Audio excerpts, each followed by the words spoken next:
мы расскажем об удивительном человеке. Вокруг него всегда много детей, и он с удовольствием помогает им решать разные жизненные задачи. Андрей Юртаев работает администратором в христианской школе, но это лишь малая часть того, что он делает. Первая, наверное, самая большая потребность ребенка, чтобы его принимали такой, какой он есть.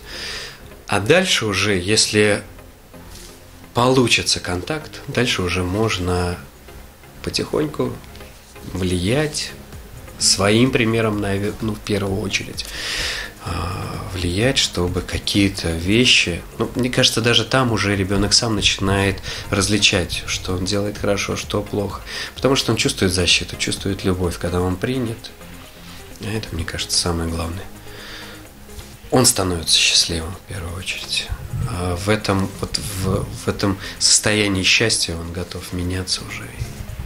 Сам готов делать других счастливыми. Андрей Михайлович обладает замечательным качеством. Он чувствует ребят. Наверное, поэтому многие из них обращаются к нему за помощью. Они знают, что он их поддержит и поймет. С ним им безопасно и хорошо.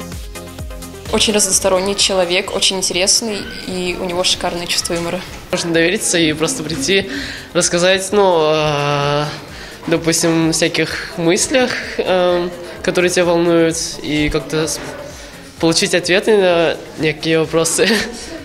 Он может понимать шутки наши, некоторые, конечно.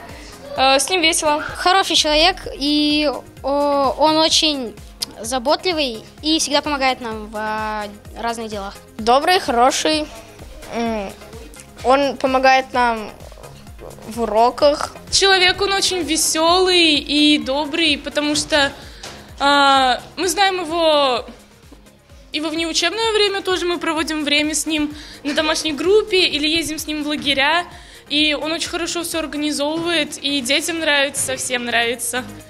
Также Андрей Михайлович возглавляет автономную благотворительную некоммерческую организацию «Начало пути», которая занимается различными социальными проектами.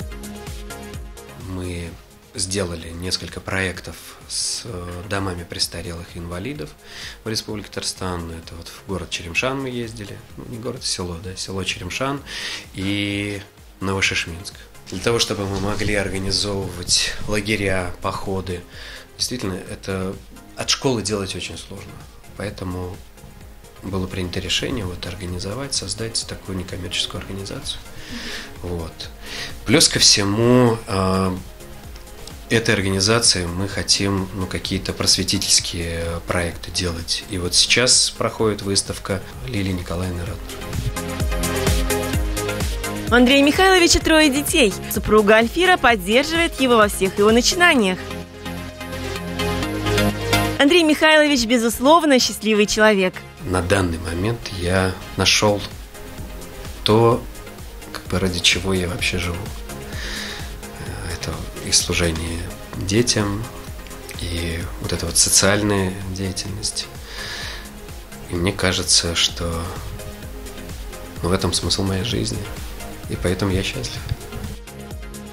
Пожелаем Андрею Михайловичу успехов и воплощения различных проектов.